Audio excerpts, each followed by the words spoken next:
Welcome to this week's Grand National Weekend Watch, of course, with Andrew Mount, Daryl Carter and myself. Really looking forward to this.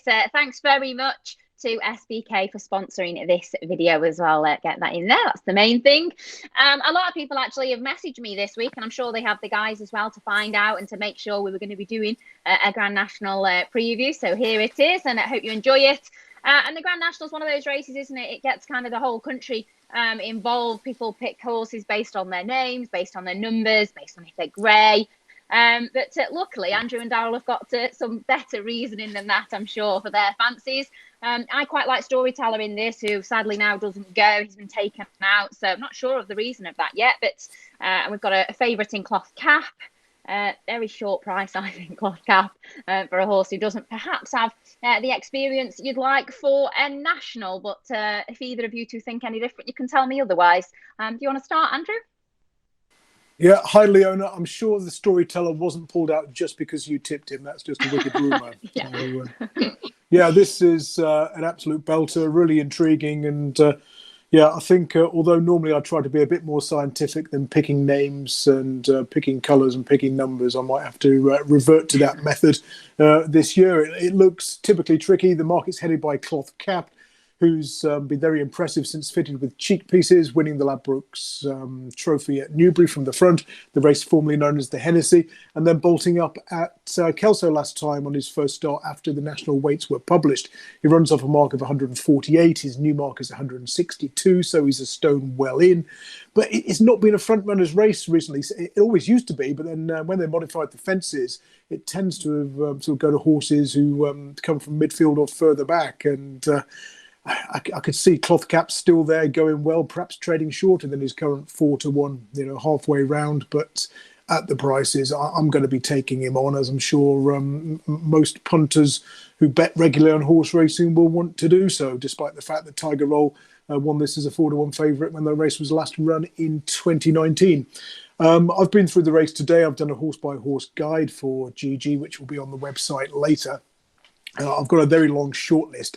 But the one I've come down on the side of is Acapella Bourgeois, who beat Burrow Saint last time out at Ferry House.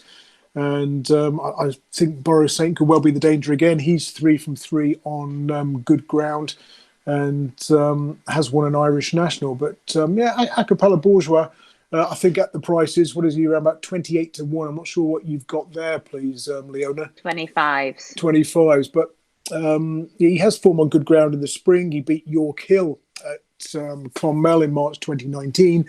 He finished an 18 to 1 third to Burrow Saint in that Irish Grand National the following month.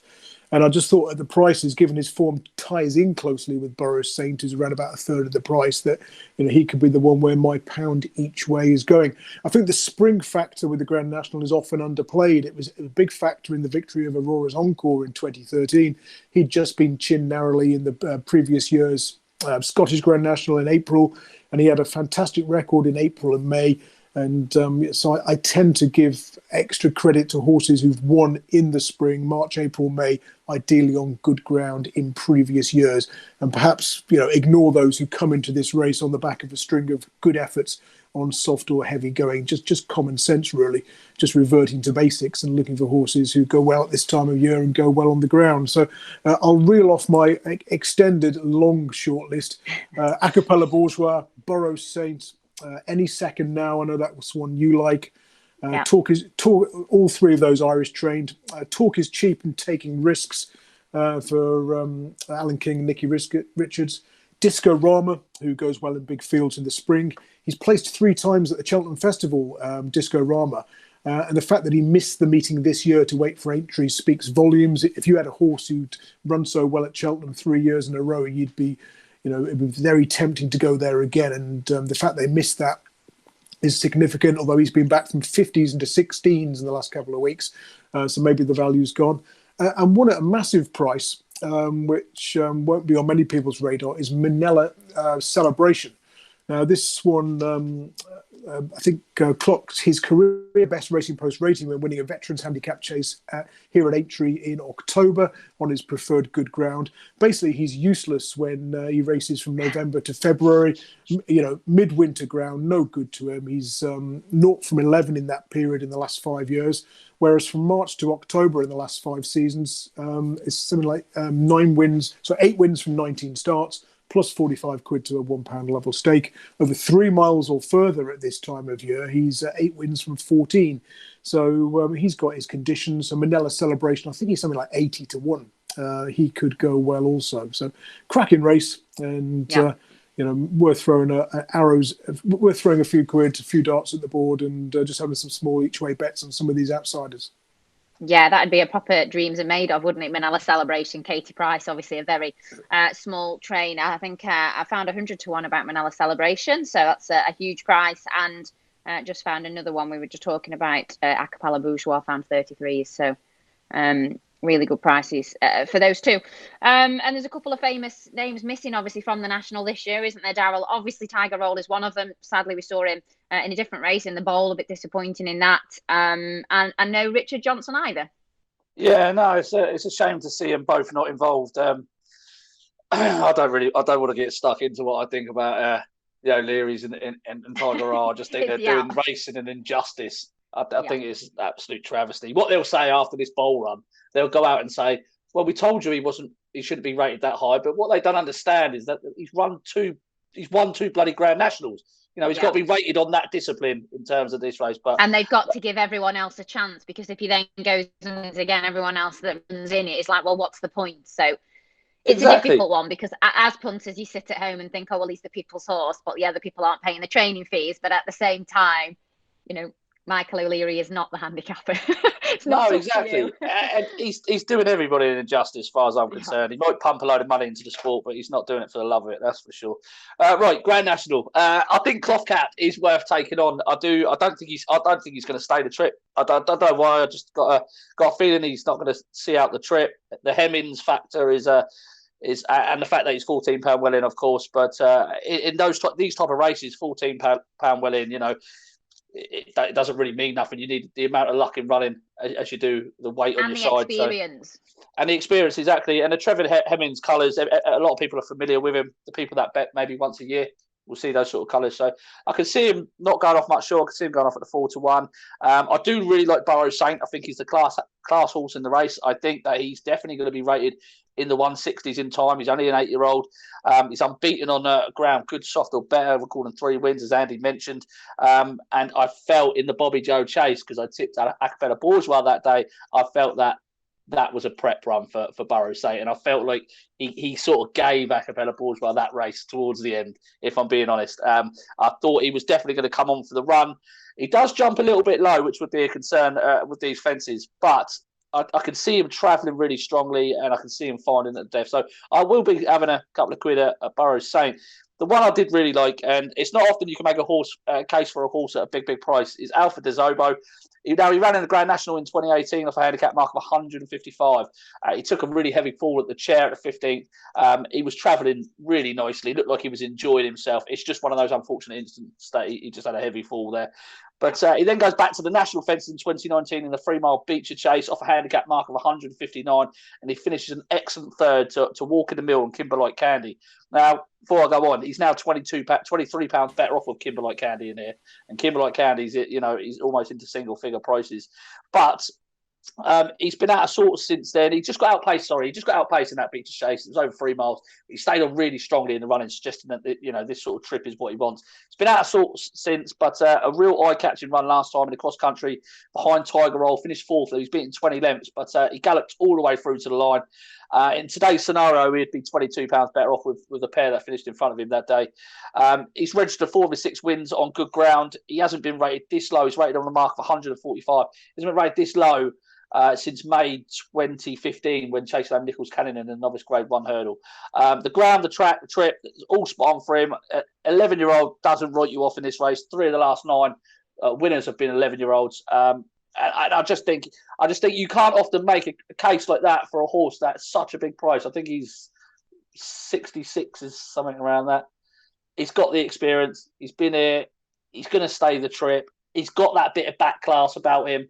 I like him. I like him quite a lot, actually. And it put me off having darts at a lot of other horses. So I think I'm just going to stick with the two in Alpha des Obeaux and Burrows Saint. Okay, Alpha des Obeaux, Burrows Saint. Andrew, tell me your 4, whatever it was again. Yeah, well, I say I had a long short list. Burrows Saint.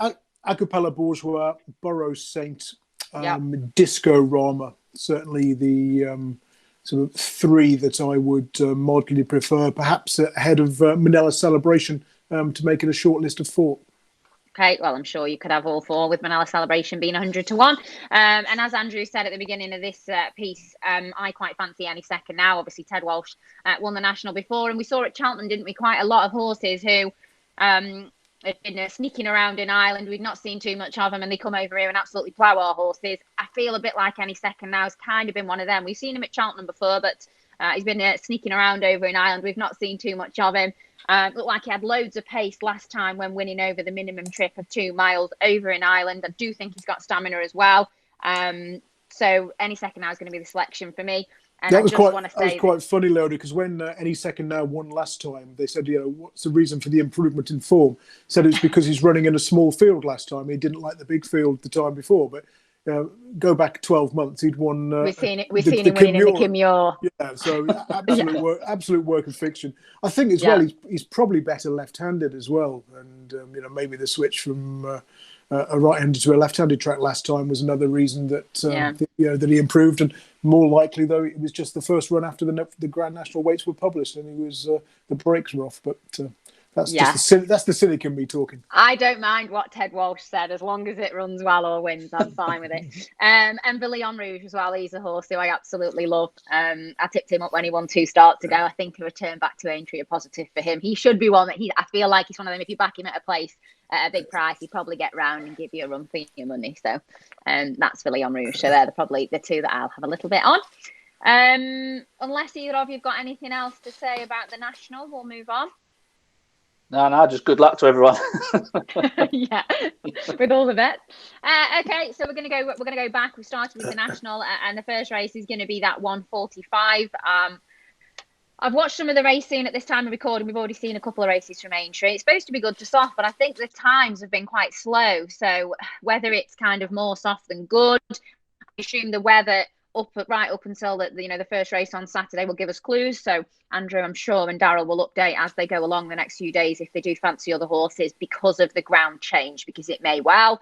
But that 1:45, come on Teddy, is right near the top of the betting. I thought ran a blinder in the Temps final at Cheltenham. Has given a good hiding to On the Blind Side not that long ago, but I thought that Cheltenham run where he's really far back and made up loads of ground. I do think that he's a horse who's really progressed and perhaps deserves to get his head in front again, so I'm not surprised to see he's quite short in the betting. Do you want to start us off in that, Daryl?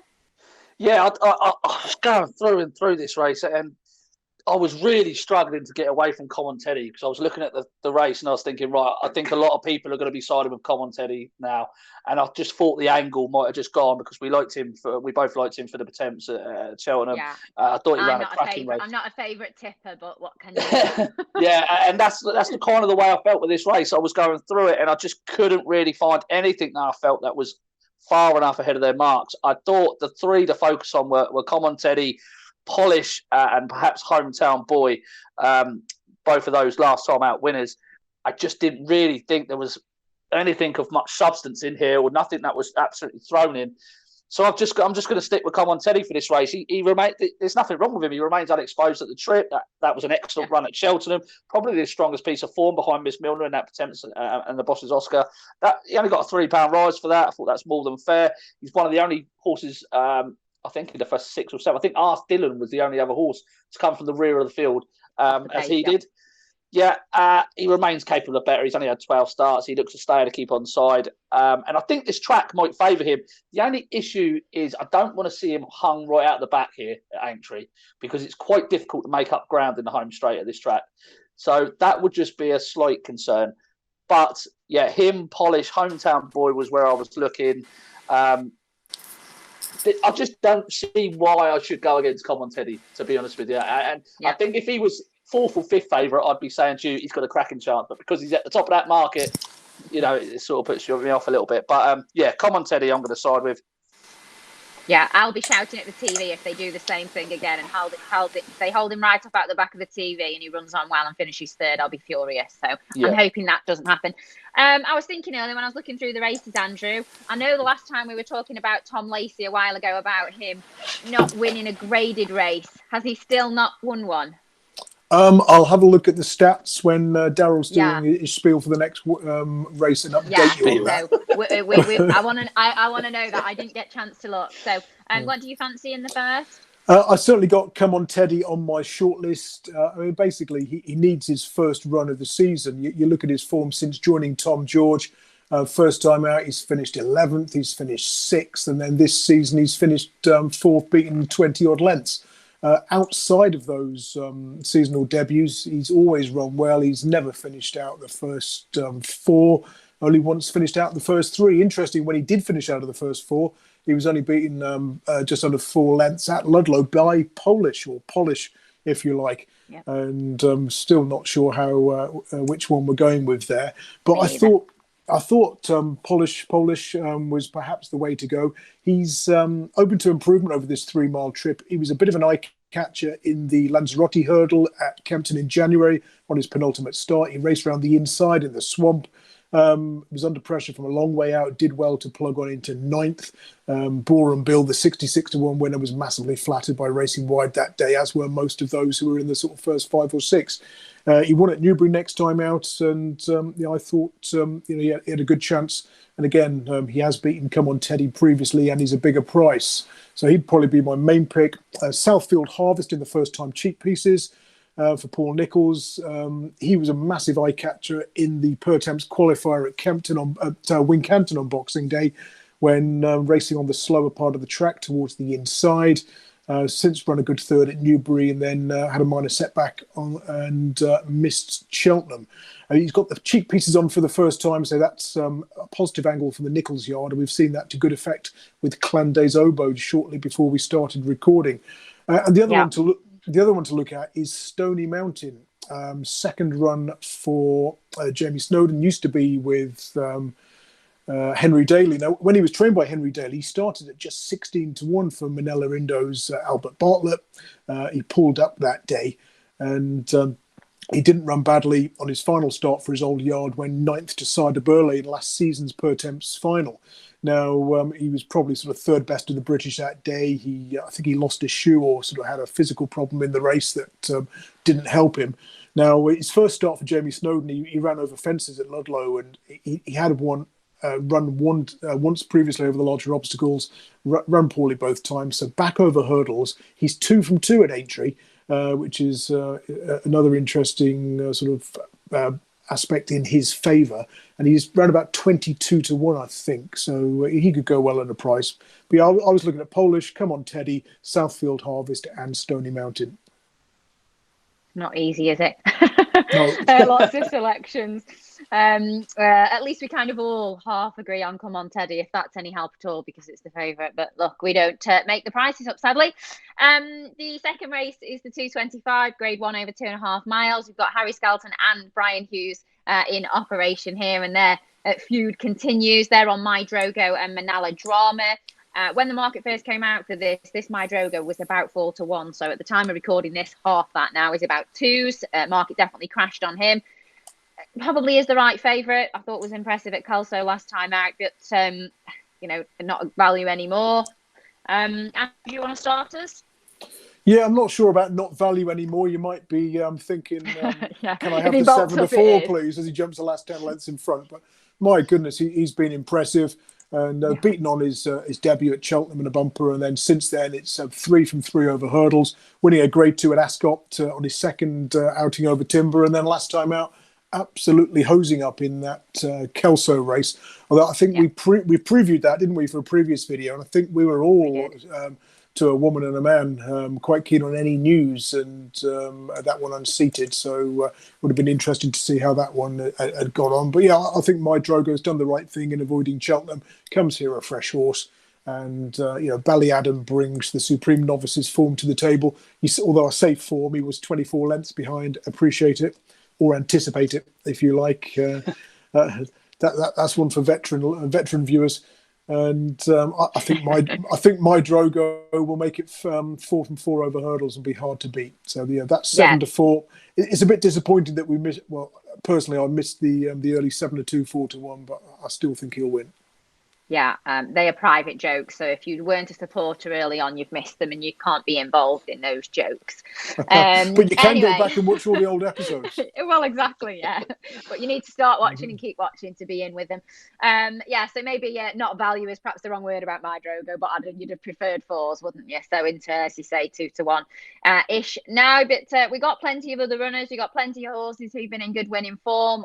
The likes of Drill Deal, who's been doing so well. Obviously, Manila Drama, Brian Hughes on board. That one's been winning plenty. And back to the Tom Lacey situation with Adramal, who was pulled up last time out. What do you like in here, Daryl?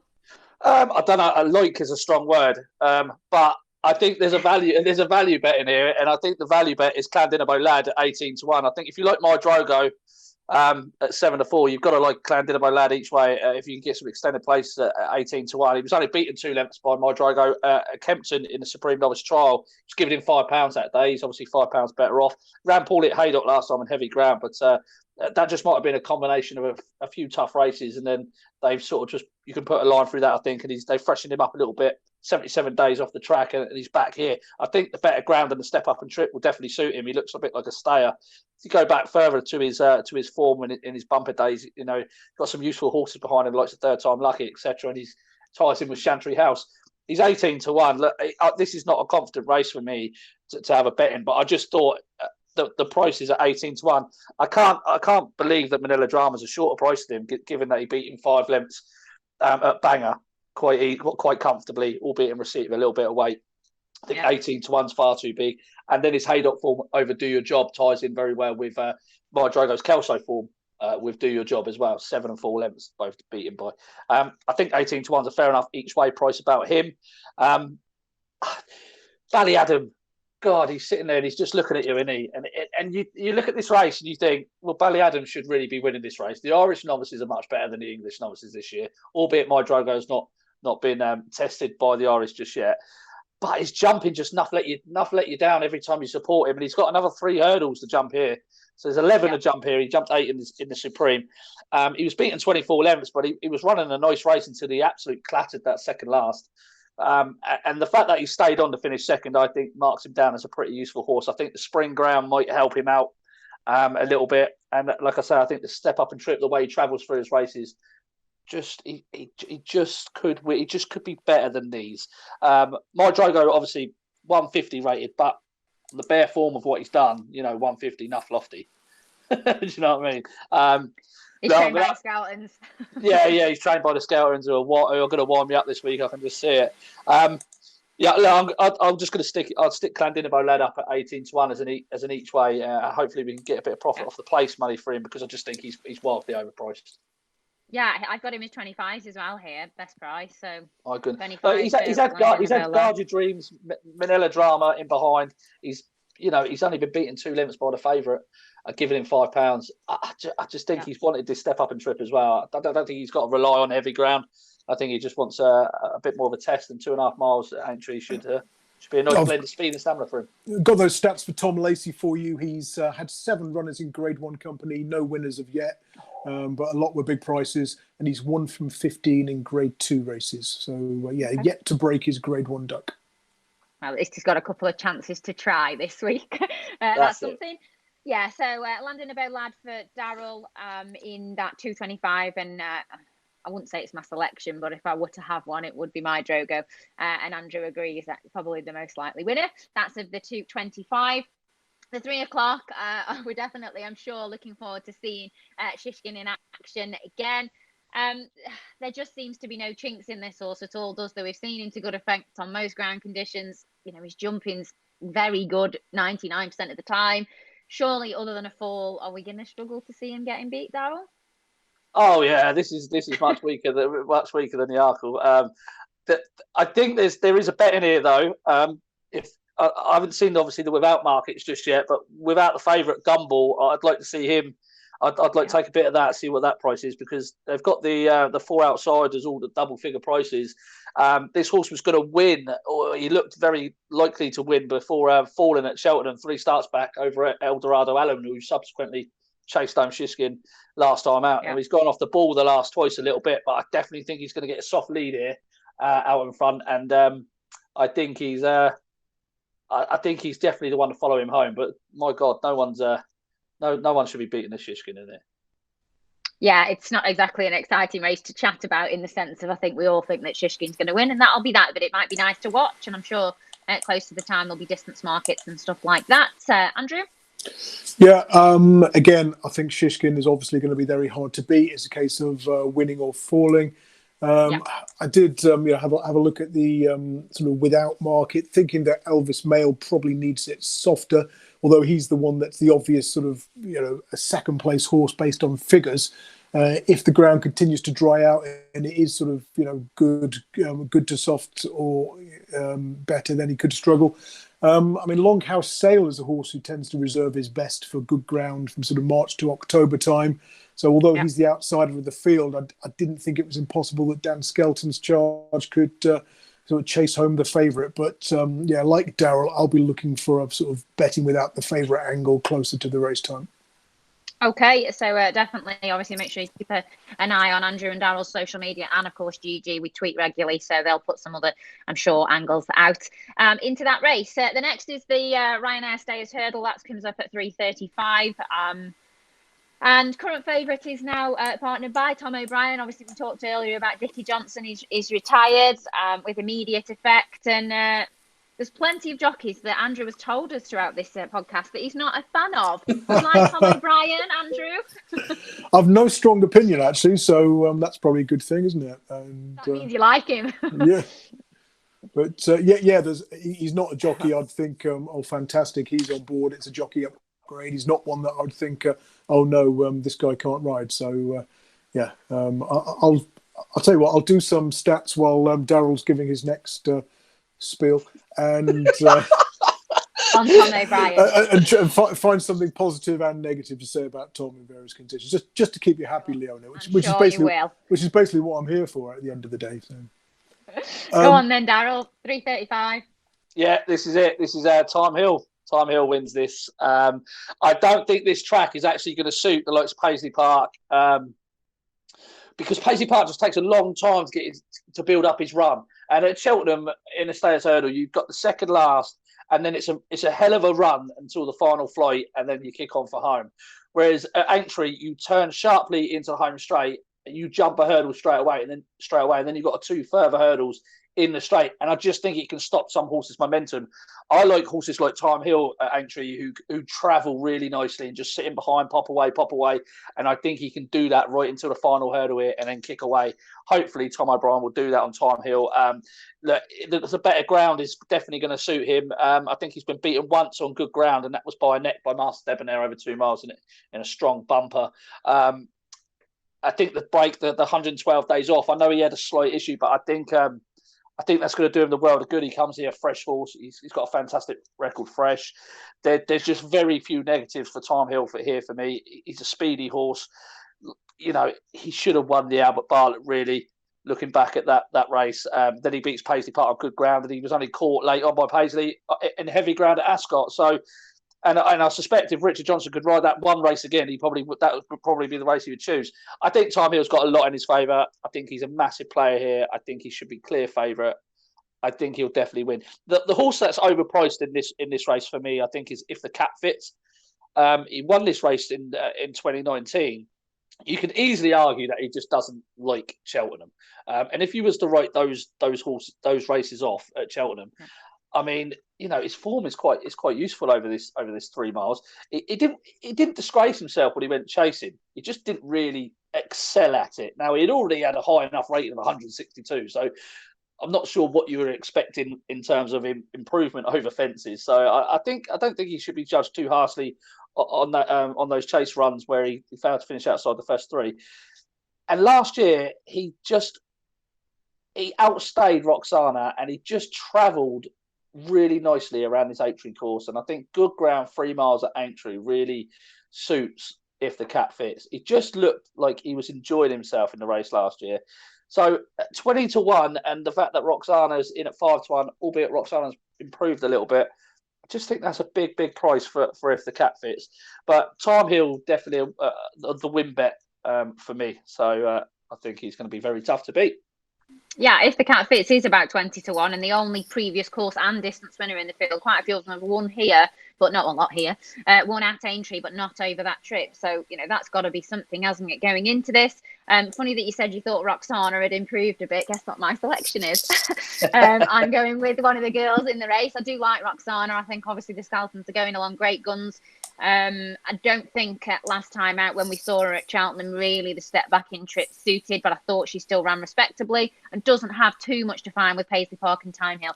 I know that they've beaten her kind of fair and square, but she did come from quite far back. She can be a bit edgy, can't she? So if she's kind of each way price-ish, 6-7 to 1, I don't think that'd be a bad bet. And as Daryl said, if Paisley Park doesn't get on that well with Aintree, and we've only really then got to get past one, so Roksana's mine. Andrew? Tom O'Brien is good jockey. Goodness, that's good. He's coming round for dinner tonight or something. Yeah, if you look at all his rides over hurdles and fences, he actually his actual number of winners is better than his expected number based on prices. So seems to be riding better than you would expect based on the price of that his horses go off at. So only positive things to say about Tom. That means he tries hard, doesn't it, on horses at bigger prices? I like that. And obviously he'll be getting better rides as well going forward now. Exactly. But back to this race. And again, we were denied the opportunity to see Thyme Hill take on Paisley Park at Cheltenham. And I was with Thyme Hill then, and I'm sticking with him because of the best fresh angle. I mean, he goes well after a break. Philip Hobbs has always said you can't go to the well with him too often. That run at Ascot came too soon after his Newbury verdict over Paisley Park. I know that was Paisley Park's first run of the season and reportedly needed it, but I think he'll confirm the form. And he'll probably just about win this race. If you are looking for one at a bigger price, I thought the other mare in the race, Indefatigable, second run after a wind operation, could go well. I mean, she's a Cheltenham Festival winner last season. She ran well there again on her latest start, finishing fourth to Black Tears on soft ground. She hasn't had many opportunities over this 3 mile trip. The last time she ran over it was at Kempton, where she ran a blinder in third, doing best of those to come from off the pace. Again, the winner, trained by Donald McCain, made all. The runner-up was always prominent, and anything in that race that made ground from off the pace tends to have run well since. So, Indefatigable, stepping back up in trip, 20 to 1 or thereabouts, could be the each-way alternative, but Thyme Hill, the obvious play in the race. Both of you like Thyme Hill, that's a positive then. And the value, if you don't want the favourite at the moment, if the cat fits for Daryl and Indefatigable for Andrew, and I'm going to stick with Roksana for that 3:35. Next race at Aintree is disappeared off the screen. Is the 4:15, and that's a grade 3 over 3 miles. And we've not actually got many at all in single figures for this at the moment, have we? Loads and loads of each way value to be had. By the looks of things. Daryl, do you want to start us? Yeah, I like Cloudy Glen, second to Mount Ida at the Cheltenham Festival in the Kinmure. I thought that was a cracking run. It just didn't really get the brakes on the swing into the home turn as he would have liked. Stuck to the task really well. He's a speedy horse. He's a speedy stayer, if you like. So this track should really suit him. I think he's much better than this mark of 142. He's like £2 higher than that Cheltenham run. If you go back and watch his heavy ground win at Fontwell in the Southern National, he basically did it on the bridle. He stays well. He's a speedy horse. There's definitely more to come from him. He's only an 8-year-old, and his bits and pieces of form from last year make him look extremely well handicapped. So I think the spring is a time to catch him. But the better ground won't be an issue. So I think Cloud again's got a good chance. The other one I might have a look at is of all the gin joints. I was really impressed with this horse at Exeter when he beat St. Bart's. And then he's just gone off the board. Doncaster, he was beaten 87 lengths by Hurricane Harvey. But the ground, I don't think the ground was good soft that day. It looked dire conditions. And then he pulled up at Cheltenham behind Galvin in the National Hunt Chase. But that doesn't tell a story of that race last time. He ran really well. He didn't get the trip, 3 mile 6. Pulled up before 2 out. But he was He travelled nicely despite making a few errors at his fences. I think he's got a bit of an engine. He's only a 7-year-old. I know they think a lot of him. And his run here at Aintree on seasonal return behind AC Milan just screamed potential improver. So the fact that they're coming back to this track on better ground, which is exactly what he wants, I think it's a big positive in itself. So we know he handles the track. He's going to get the ground. A marker 141 is definitely within reach. And he's only a 7-year-old. So I do think he's going to improve a fair bit. I do like of all the gin joints. Yeah, of all the gin joints, Cloudy Glen, I'm undecided who I'm going to back yet. So you have to tell the producers put up 2 for me, Leonna. I think you're doing a Grand National name picking on of all the gin joints, aren't you? It's nothing to do with the form at all. You're just going for the one with the great name. Colin Tizard's yard, they're still not flying along yet, are they? Oh, come on. Have we not learned? Native Rivers fell out of things today. I don't. Hang on, listen. Native Rivers' best performances have come after a break this season. He's an 11-year-old. He's running the Gold Cup and he's running 22 days later. It's not finding anything. Oh, it's absolute nonsense, Leonna. Come on. It's not. Yeah, I'm with you, Leonna. Don't touch the Tizard horses at the moment. They just, running, do you know what I mean? They're travelling and then they just stop it. They just don't seem like it's up. Listen, everyone was saying that before Christmas. Everyone was saying that. So what about in November when everyone was saying it? When of all the gin joints went and won? Was it the one before they was out of form? You're talking about 1 or 2 horses out of yards. Exactly. Driving lots of runners that should be running better than they are. Exactly. And all I'm talking about in this race is one runner. So all I care about in this race is one runner. I don't care about what all these other horses are doing. Come on. Back Cloudy Glen. Make that. I bet a few visit Cheltenham, and some of them ran well in defeat. Eldorado Allen, the big breakaway, both placing behind Monkfish. The runner-up of Oscar Elite, was it, who was second in the Albert Bartlett? Second in the Albert Bartlett, yeah. But since then, they have reverted to type, and he's had a really disappointing return in the last few weeks. So something's not right 20 there. days ago. And you look at the way Eldorado Allen ran earlier on Thursday at Aintree, and I think you've got to be very brave to be backing any of his horses at the moment, and you want compensation in the price as well. You want to be avoiding anything at single-figure odds. But that's just my opinion. And after all, it's a game of opinions, isn't that right? Mine too. Well, your opinions are wrong as far as I'm concerned. you are so one of them. If you don't agree with me, no. Exactly. Yeah. Right, well, Cloudy Glen for Daryl and maybe all the gin joints, but don't go with that one. Andrew? Yeah, this is a horrendous race. Very difficult to find the winner. I had Rev de Civil running this about 10 years ago now. He jumped the last in front in the first time cheek pieces, but somehow managed to almost stop in midair, skew to the right, and jump it in first place, but land in third. And that was very distressing. And I think since then I've struggled to get as close as that. So there were 1 or 2 that were quite interesting on ratings. Spirit of the Games, who's got a big one in him, and Hold the Note, but. And maybe even in the first time cheek pieces, Calypso Calanche for Ollie Murphy, who's been in good form. He's run about 25 to 1, but it's not a race I want to recommend anything at the moment. I've been through it and been through it again. I just couldn't find a solid bet. So I don't want to be persuading people to put their money on things that I'm not going to be doing myself. Yeah, okay. And you can obviously have a look again, as with Andrew, they put up daily tips. Do Andrew and Daryl, very helpful. So you can obviously go back on and have a look and see if there's anything for this race in the future. I'm sure there will be. At the time of recording, not anything too strong. The last race at Aintree in Liverpool is the Grade 2 bumper to round off the weekend. Andrew, do you want to go first? Yeah, this is an absolute belter. And first one I want to mention is Charlie's Glance for trainer Andrew Martin, who's a Militarian, ran so well in the big race on Thursday. Now, he surprised me because he only went off at 14 to 1 for a very competitive looking race at Newbury on his debut. He'd been available at much bigger prices the night before, and he duly won very easily by 5.5 lengths. Now, in the last 5 years, you could have bet all of the yards runners and made over 128 quid to a £1 level stake at SP. They seem to go particularly well in the spring as well. He often favours horses that like good ground. This one was winning on good ground at Newbury. The slight concern, though, quite a big concern, is that he's only had the one run. And you look at the roll of honour of this race, it's It generally goes to horses who had more experience, running sort of 2 times or usually sort of 3 or 4. Yeah. Now, one I'm going to come down on the side of, who's likely to be a shorter price, is Super 6 for Nigel Twiston Davis.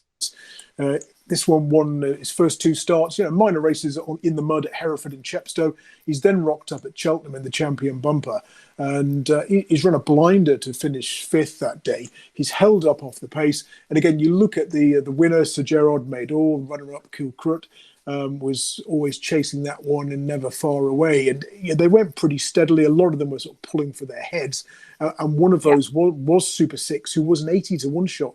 Don't forget. And I say he's come from an impossible position to finish 5th, beaten 12 and a bit lengths. He's second best of the British trained runners. Best of British was L.A. Bell for Dan Skelton, who of course runs in the Mayor's Bumper on Thursday. So a good run for that one against Eileen Dover will further give the form a boost. But I thought Super 6, although he's running on quicker ground than he's encountered previously. I say that it was good to soft at Cheltenham. It wasn't super deep, so maybe he can get back to winning ways here. But do keep an eye on that Andrew Martin runner. I think Charlie's Glance. I think he could end up being very good. Yeah, I think he's about 16 to 1. I've got, again, this is all that time of recording. So Charlie's Glance, I think 16s, and Super 6 looks exactly that, about 6 to 1. Daryl. Very tricky race. Normally, this race is normally won by a very, very decent horse. McFabulous, Port Rusted, Lalor, Bacardi's, Barter's Hill type of horses to win this race in the past. I just wanted to ask one of you: do we know why Jamie Codd is coming over to ride Paramount for Charlie Longston? Because he's been booked for the ride. Because he's over here for. Is he over here for anything else? I don't know. I'm not sure, but I've just noticed it. That's just an interesting. This Paramount looked like a really, really nice horse at Stratford when he won really well. Stretched out lovely, big galloping type. Definitely going to improve every time he runs. I just thought that was interesting that Codd was on for Charlie Longston. I don't know how many rides he's had for him or anything like that. But Balco Coastal is recorded an RPR of 130 for Nicky Henderson, albeit at Kempton on the all-weather surface. He ran away with that contest. It was really, really impressive. His point-to-point form looks pretty okay as well, being behind Gentleman's Game at Curramore on his first start. There was just something about this horse, the way he strode out at the finish at Kempton. He blitzed his rivals. There are not many bumper horses that go around recording RPRs of 130, that's for sure. He's going to be favourite for this, no doubt about that, but I think he's going to be a respectable price. There are others in here you can make case for. This Brave Kingdom was quite nice when he won at Fontwell for Harry Whittington, but I do think you are looking for I know it sounds a bit cynical, but you're looking for those top trainers that can produce these top horses in this race, because just over the years, it's worked out really well, this race. So I will be siding with Nicky Henderson's Balco Coastal, but I'm going to have a little bit of a look into this Paramount, because I thought he was a nice horse. Jamie Codd's an interesting booking. Okay. Yeah, I think Paramount's about 20 to 1 as well. So if that is end up being something, so Balco Coastal at the moment for Daryl and Andrew. Yeah, I was Super 6. And interested in Charlie's Glance. Yeah, I mean, Jamie Codd's riding Milan Native, of course, in the Grand National. And, of course, there you go. Yeah, I wonder. Just spare. Yeah, I wonder as well how many jockeys who want to hang around for an hour after the Grand National to ride in the 620. I know when there are crowds at tracks that most people sort of file out after the National and generally don't want to stop to 620. Maybe. That's it, unfortunately, for Aintree. The good news is that they get a chance to give you anything from anywhere else if they want to. So we've got Lingfield, Newcastle, Wolverhampton, Dundalk, Chepstow. Who wants to go first if they do have anything anywhere else? I'll go first. Nothing from me. I've had a good look at it. I've had a good look at it all bar Wolverhampton, and nothing stuck out at this stage. Okay, Daryl? I've had a really good look, and I've got absolutely nothing from anywhere else as well. So... yeah. One thing I will say is it's a good time to pull a stroke when all eyes are on Aintree. To do what? To pull a stroke and have a touch on a horse and land a gamble. And It's I remember at Hereford many years ago when I used to work for a racecourse bookmaker. The first race after the national was a sort of low grade handicap hurdle, and you're watching Aintree, and then you suddenly realise you've laid 20 to 1 about a horse that's now 5 to 1. So if you want to have a Barney Curly style coup and sort of have 3 or 4 in multiple bets, then this is the day to do it at the minor meetings, I think, particularly with bookmakers offer generally standing bigger bets on Grand National Day. So just watch out for a few shrewd yards and owners trying to have a touch elsewhere. Very good. Let's do naps then. What have we decided on is our naps of the weekend, please? Me. Anyone. Alfred is Obeaux, 66 to 1. No, it's got to be Thyme Hill in the Stayers Hurdle and a 3:35. Next best is Alfred is Obeaux though at 66 to 1. So it's a quiet day for me. All right, Andrew. Quiet day for me also. I'll put up the national pick, Acapella Bourgeois. Okay, I've got a random nap for you both. My nap is over in Ireland at Dundalk in the 140, a horse called Lunar Power, who's already short enough, I think, 11 to 2. We've seen Normie to good effect with horses, obviously stayers as well, and going on to good staying hurdlers with that Jeff Kidder. But I thought Lunar Power has had a few little quiet runs, had 2 over a mile, stepped down last time to 6 furlongs. All of a sudden, we're up to 1.5 miles, cheek pieces on for the first time, and he's fairly short in the betting. So, and he's getting shorter. And I just think on pedigree, I don't know whether Lunar Power will stay, but I've ridden horses that, you don't think will stay, or they've run over 6 and 7. If they settle, they do tend, they can stay a fair bit further. So, so mine's in Dundalk at the 140, Lunar Power. That's my nap. Bit of a left field one. Leonna, do you think all horses stay all distances, but they're best over certain distances? I don't think necessarily that they all stay, as in I don't think if a horse is bred for 5, they're going to run over 3 miles over hurdles, as in obviously you have the difference between your jumpers and your flat horses, obviously, and different sizes and different strengths. But like there was a horse 12 years ago now, probably, or 10 years ago. You'll remember him, Resplendent Alphas. Do you remember him? I'm too young. Definitely rings a bell. Andrew will, yeah. Paul Howling, I think, trained him, or somebody like that. And Chris Beak brought him. He was trained by Alistair Lauderdale. We'd entered him, I think, for 1 mile or 1.25 miles. We got to the races. I think it was at Lingfield, and Paul Howling literally came up to us and said, "Won't stay 1.5 miles, 1.25 miles in a horse box. That thing will not happen." And Chris is like, "Okay, well, we'll see." That's a blast from the past. Is he still in prison, Chris Beak? I don't know. The point of the matter is, he was like, will not stay, absolutely won't stay. Well, obviously, if a horse settles, why won't they? Because it's only like you'd work a horse and do, 3-round, 4-round a gallop, and then they can pick up. If they settle and will settle, I do think they do. So he's the kind of horse where he wasn't very good. I mean, we're talking low-grade handicaps, but, he ran and won well and won over 6, 7, and then I went on him over 1.25 miles. So, yes, I do. Yeah. If horses settle, they stay. There is a theory that no horses stay the trip because they can only run their sort of maximum speed for, say, 2 or 3 furlongs. So anything of 5 furlongs or over, they're kind of like slowing down.